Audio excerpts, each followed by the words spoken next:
ರೇಣುಕಾ ಸ್ವಾಮಿಗೆ ಟಾರ್ಚರ್ ಕೊಡುವ ದೃಶ್ಯ ಮೊಬೈಲ್ನಲ್ಲಿ ಸೆರೆ. ಆ 13 ನಿಮಿಷಗಳ ವಿಡಿಯೋದಲ್ಲಿದೆ ದರ್ಶನ್ ಭವಿಷ್ಯ.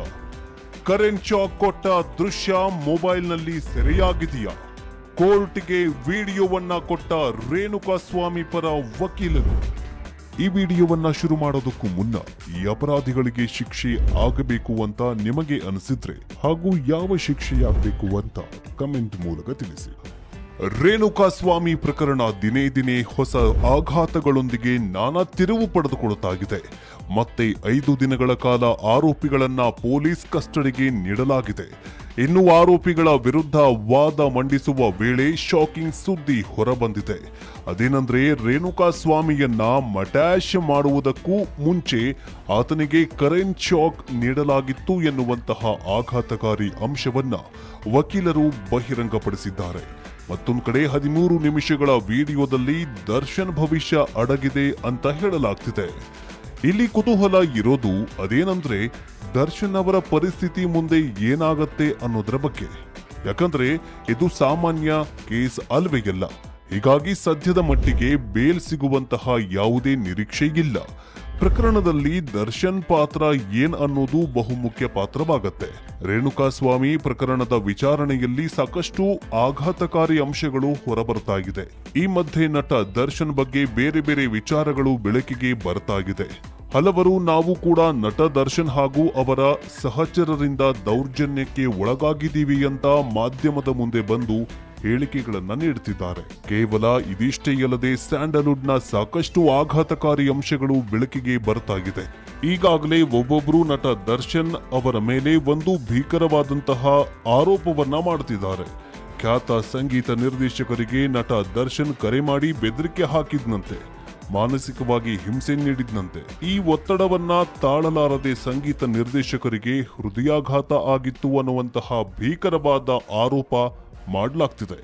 ಇನ್ನು ಇತ್ತೀಚೆಗಷ್ಟೇ ಪರಿಹಾರ ಕೇಳೋಕೆ ಹೋದಂತಹ ವ್ಯಕ್ತಿ ದರ್ಶನ್ ಫಾರ್ಮ್ ಹೌಸ್ಗೆ ಹೋದಾಗ ನಟ ದರ್ಶನ್ ಸಹಚರರು ಅಂದ್ರೆ ಡಿ ಗ್ಯಾಂಗ್ ತಮ್ಮ ಮೇಲೆ ನಾಯಿ ಛೂ ಬಿಟ್ಟಿರೋದಾಗಿಯೂ ಕೂಡ ಹೇಳಿಕೆಯನ್ನ ಕೊಟ್ಟಿದ್ರು.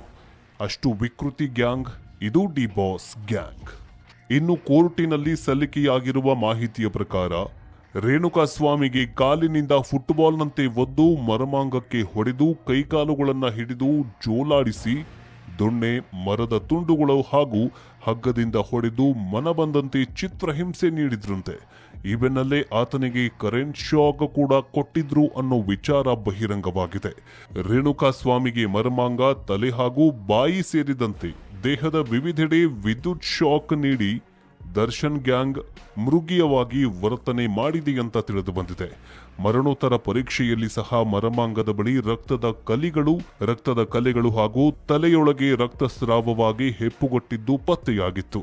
ಹೀಗಾಗಿ ವಿದ್ಯುತ್ ಶಾಕ್ ಪರಿಣಾಮ ತಲೆಯೊಳಗೆ ರಕ್ತ ಸಂಚಲನ ಸ್ಥಗಿತವಾಗಿರಬಹುದು ಅಂತ ಪೊಲೀಸರು ಶಂಕೆ ವ್ಯಕ್ತಪಡಿಸುತ್ತಿದ್ದಾರೆ. ಅದೇ ರೀತಿಯಾಗಿ ದರ್ಶನ್ ಸಹಚರರ ಪರಮಾಪ್ತ ಆಗಿರುವ ವಿನಯ್ ಯುವಕನೋರ್ವನಿಗೆ ಹಲ್ಲೆ ನಡೆಸಿರುವಂತಹ ವಿಡಿಯೋ ಕೂಡ ಈಗ ವೈರಲ್ ಆಗ್ತಾ ಇದೆ. ಇದಿಷ್ಟೇ ಅಲ್ಲದೆ ನಟ ದರ್ಶನ್ ತನ್ನ ಸಹೋದರರ ಮೇಲೂ ಕೂಡ ಹಲ್ಲೆ ನಡೆಸಿದ್ದಾರೆ ಎನ್ನುವಂತಹ ಆಘಾತಕಾರಿ ಮಾಹಿತಿಯೊಂದು ಈಗ ಹೊರಬಿದ್ದಿದ್ದು, ಇದೇ ನಟ ದರ್ಶನ್ ಸಹೋದರ ದಿನಕರ್ ಜೊತೆಗೂ ಕೂಡ ದೊಡ್ಡದಾಗಿ ಜಗಳ ಮಾಡಿಕೊಂಡಿದ್ದ. ದೊಡ್ಡ ಮಾರಾಮಾರಿಗೆ ನಡೆದಿತ್ತು ಅನ್ನುವಂತಹ ಶಾಕಿಂಗ್ ಮಾಹಿತಿಯನ್ನ ದರ್ಶನ್ ಆಪ್ತರೊಬ್ರು ಹೇಳಿಕೊಂಡಿದ್ದಾರೆ. ಈ ಬಗ್ಗೆ ಆಡಿಯೋ ಕೂಡ ಇದೆ. ಆ ಆಘಾತಕಾರಿ ಆಡಿಯೋವನ್ನ ನಿಮಗೆ ಕೇಳಿಸ್ತೀವಿ. ಕೇವಲ ಇದಿಷ್ಟೇ ಅಲ್ಲದೆ ದರ್ಶನ್ ಹಾಗೂ ಸಹಚರರು ಸಿನಿಮಾ ಮಂದಿರದ ಮೇಲೂ ಕೂಡ ದೌರ್ಜನ್ಯ ಎಸಗಿದ್ದಾರೆ ಎನ್ನುವಂತಹ ಮಾತುಗಳು ಈಗ ಕೇಳಿ ಬರ್ತಾಗಿದೆ.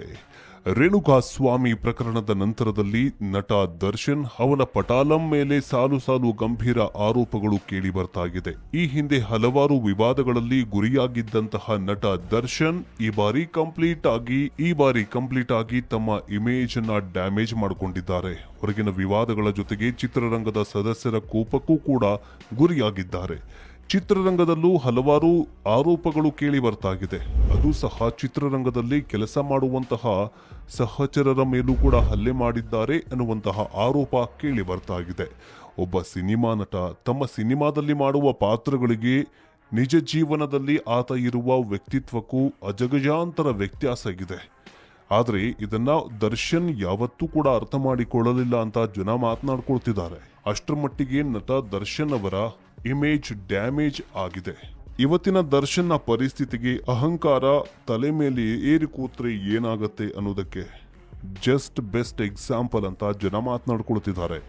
ಅದೇ ರೀತಿಯಲ್ಲಿ ಕನ್ನಡ ಚಿತ್ರರಂಗದಲ್ಲೂ ಸಹ ದರ್ಶನ್ ಅವರು ತಮ್ಮ ಉಗ್ರಾವತಾರವನ್ನ ತೋರಿದ್ದಾರೆ ಎನ್ನುವುದಕ್ಕೆ ಹಲವಾರು ಉದಾಹರಣೆಗಳು ಸಿಗ್ತಾಗಿವೆ.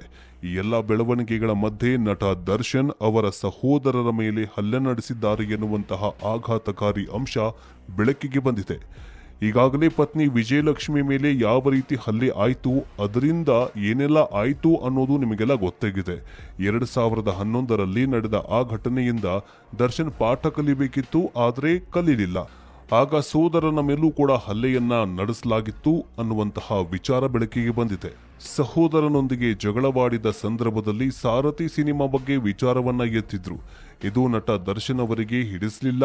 ಆ ಸಂದರ್ಭದಲ್ಲಿ ಒಂದು ದೊಡ್ಡ ಜಗಳವೇ ನಡೆದಿದೆ, ದೊಡ್ಡ ಮಾರಾಮಾರಿಯೇ ನಡೆದು ಹೋಗಿದೆ, ತಲೆಗೆ ಪೆಟ್ಟು ಬಿದ್ದಿದೆ ಎನ್ನುವಂತಹ ಆಘಾತಕಾರಿ ಅಂಶ ಬೆಳಕಿಗೆ ಬಂದಿದೆ. ಇದೇ ವಿಚಾರಕ್ಕೆ ಸಂಬಂಧಪಟ್ಟ ಹಾಗೆ ನಟ ದರ್ಶನ್ಗೆ ಆಪ್ತರು ಆಗಿರುವಂತಹ ವ್ಯಕ್ತಿ ಮಾತನಾಡೋ ಸಂದರ್ಭದಲ್ಲಿ ಒಂದು ವಿಡಿಯೋ ವೈರಲ್ ಆಗಿದೆ. ನಟ ದರ್ಶನ್ ಬಂಧನವಾಗ್ತಾ ಇದ್ದಂತೆ ಅವರ ಕುಟುಂಬಕ್ಕೆ ದೊಡ್ಡ ಆಘಾತವಾಗಿದೆ. ಈ ರೀತಿಯಾಗಿ ಕೊಲೆ ಪ್ರಕರಣದಲ್ಲಿ ಬಂಧಿಯಾಗಿರುವುದು ಸಾಮಾನ್ಯ ವಿಚಾರವಲ್ಲ. ಇದರಿಂದ ಕುಟುಂಬಕ್ಕೆ ದೊಡ್ಡ ಆಘಾತವೇ ಆಗಿದೆ. ಇದರ ಜೊತೆಗೆ ಪ್ರಮುಖವಾಗಿ ಗಮನಿಸಬೇಕಾಗಿರೋದು ಏನಂದ್ರೆ, ದರ್ಶನ್ ಅರೆಸ್ಟ್ ಆಗಿ 1 ವಾರ ಕಳೆದ್ರೂ ಅವರನ್ನ ಯಾರೂ ಸಹ ಭೇಟಿಯಾಗೋದಕ್ಕೆ ಬಂದಿಲ್ಲ, ಪ್ರತಿಕ್ರಿಯೆಯನ್ನ ನೀಡ್ತಾ ಇಲ್ಲ. ಯಾಕಂದ್ರೆ ಒಂದು ಪ್ರಕರಣವನ್ನ ಒಂದು ಕಡೆ ಸಮರ್ಥನೆ ಮಾಡಿಕೊಳ್ಳುವುದಕ್ಕೂ ಕೂಡ ಯಾರಿಗೂ ಕೂಡ ಆಗ್ತಾ ಇಲ್ಲ. ಯಾವ ರೀತಿಯಲ್ಲಿ ಈ ಪ್ರತಿಕ್ರಿಯೆಯನ್ನ ನೀಡಬೇಕು ಅನ್ನುವಂತಹ ಗೊಂದಲ ಎಲ್ಲರಲ್ಲೂ ಕೂಡ ಮೂಡಿದೆ. ಇನ್ನು ದರ್ಶನ್ ಅವರನ್ನ ಮಾತನಾಡಿಸೋದಕ್ಕೆ ಬಂದ್ರೆ ಅಲ್ಲಿ ಸಾಕಷ್ಟು ಕ್ಯಾಮ್ರಾಗಳು ಇರ್ತವೆ, ಮಾಧ್ಯಮದವರಿರ್ತಾರೆ, ಅವರೆಲ್ಲರಿಗೂ ಉತ್ತರ ನೀಡಬೇಕಾಗತ್ತೆ ಎನ್ನುವಂತಹ ಪರಿಸ್ಥಿತಿ ಎದುರಾಗತ್ತೆ. ಹೀಗಾಗಿ ನಟ ದರ್ಶನ್ರಿಂದ ಕಂಪ್ಲೀಟ್ ಆಗಿ ಕುಟುಂಬದವರು ಮತ್ತು ಸ್ನೇಹಿತರು ಅಂತರ ಕಾಯ್ದುಕೊಂಡಿದ್ದಾರೆ. ಹಾಗಂದ ಮಾತ್ರಕ್ಕೆ ದರ್ಶನ್ ಬಂಧನವಾಗಿರೋದು ಅವರಿಗೆ ನೋವುಂಟು ಮಾಡಿಲ್ಲ ಅಂತಲ್ಲ. ಒಂದು ಕಡೆ ವಿಜಯಲಕ್ಷ್ಮಿ ಅವರು ದರ್ಶನ್ ಬಂಧನವಾದ ದಿನದಿಂದಲೂ ಕಣ್ಣೀರನ್ನ ಹಾಕ್ತನಗಿದ್ದಾರೆ. ಮತ್ತೊಂದು ಕಡೆ ತಾಯಿ ಮೀನಾ ತೂಗುದೀಪ ಮನೆಯಿಂದ ಹೊರಗಡೆನೆ ಬಂದಿಲ್ಲ ಅನ್ನುವಂತಹ ವಿಚಾರ ಇದೆ. ಹೀಗೆ ಕುಟುಂಬದವರು ಕಣ್ಣೀರು ಹಾಕ್ತಿದ್ದಾರೆ. ಇನ್ನು ಸಹೋದರ ದಿನಕರ್ ತೂಗುದೀಪ ದರ್ಶನ್ ಅವರ ಜೊತೆ ಸಾಕಷ್ಟು ಮನಸ್ತಾಪ ಇರುವುದು ಈಗಾಗಲೇ ಬಹಿರಂಗವಾಗಿದೆ. ಸಾಕಷ್ಟು ವರ್ಷಗಳಿಂದ ಅವರು ನಟ ದರ್ಶನ್ ಅವರೊಂದಿಗೆ ಅಲ್ಲೂ ಸಹ ಕಾಣಿಸ್ಕೊಂಡಿಲ್ಲ, ಅದರ ಜೊತೆಗೆ ಎಲ್ಲೂ ಕೂಡ ಕಾಣಿಸ್ಕೊಂಡಿಲ್ಲ. ಸದ್ಯ ಅವರು ಸಹ ಆಘಾತಕ್ಕೆ ಒಳಗಾಗಿದ್ದಾರೆ. ಜೊತೆಗೆ ಈ ಪ್ರಕರಣದ ಬಗ್ಗೆ ನಟ ದರ್ಶನ್ ಕುರಿತಾಗಿ ಪ್ರತಿಕ್ರಿಯೆ ನೀಡುವುದಕ್ಕೆ ನಿರಾಕರಿಸಿದ್ದಾರೆ. ದರ್ಶನ್ ಜಗಳ ಆಡಿಕೊಂಡಿದ್ದ ಅನ್ನುವಂತಹ ಮಾಹಿತಿ ಇದೆ. ತಾಯಿ ಜೊತೆಗೂ ಕೂಡ ಮಾತನಾಡುವುದಿಲ್ಲ ಅಂತ ಹೇಳಲಾಗ್ತಿದೆ. ಸ್ಟಾರ್ ನಟರಾಗಿರುವ ದರ್ಶನ್ ಇಂತಹದೊಂದು ಕೆಟ್ಟ ಕೆಲಸ ಮಾಡಿ ಬಂಧನವಾಗ್ತಾರೆ ಅಂತ ಯಾರೂ ಯೋಚನೆ ಮಾಡಿರಲಿಲ್ಲ. ಅಭಿಮಾನಿಗಳಿಗಂತೂ ಇದಕ್ಕಿಂತ ದೊಡ್ಡ ಮತ್ತೊಂದು ಆಘಾತ ಇಲ್ಲ. ಇನ್ನು ದರ್ಶನ್ ಬಗ್ಗೆ ಮಾತನಾಡುವುದಕ್ಕೆ ಕುಟುಂಬಸ್ಥರು ಸಹ ಹೆದರುಕೊಡುತ್ತಿದ್ದಾರೆ. ಮಾಧ್ಯಮದವರು ಕೇಳುವ ಪ್ರಶ್ನೆಗೆ ಯಾವ ರೀತಿ ಉತ್ತರ ಕೊಡಬೇಕು ಅಂತ ಕಂಗಾಲಾಗಿದ್ದಾರೆ. ಇದರ ನಡುವೆ ದರ್ಶನ್ ಅವರ ಸಹೋದರ ದಿನಕರ್ ತೂಗುದೀಪ ಸುದ್ದಿ ವಾಹಿನಿಯೊಂದಕ್ಕೆ ಪ್ರತಿಕ್ರಿಯೆ ನೀಡಿದ್ರು. ದರ್ಶನ್ ವಿಚಾರವನ್ನ ನನ್ನ ಬಳಿ ಕೇಳೋಕೆ ಹೋಗ್ಬೇಡಿ ಅಂತೆಲ್ಲ ಹೇಳಿದ್ರು. ಈಗಾಗಲೇ ತಾಯಿ ಜೊತೆ ದರ್ಶನ್ ಜಗಳ ಆಡಿಕೊಂಡಿದ್ದು, ಮೀನಾ ತೂಗುದೀಪ ಅವರು ತಮ್ಮ ಕಿರಿಯ ಪುತ್ರ ದಿನಕರ್ ಕುಟುಂಬದ ಜೊತೆ ಇರುವುದಾಗಿ ತಿಳಿದು ಬಂದಿದೆ. ಇನ್ನು ಹುಟ್ಟಿ ಬೆಳೆದ ಮೈಸೂರಿನಲ್ಲಿರುವ ಮನೆಗೆ ದರ್ಶನ್ ಇತ್ತೀಚೆಗೆ ಒಮ್ಮೆಯೂ ಕೂಡ ಬಂದಿಲ್ಲ ಅಂತ ಹೇಳಲಾಗಿದೆ. ದರ್ಶನ್ ಅವರ ನಿರಂತರ ವಿವಾದಗಳಿಂದ ಇಡೀ ಕುಟುಂಬ ಬೇಸತ್ತು ಹೋಗಿದ್ದಾಗಿ ತಿಳಿದು ಬಂದಿದೆ.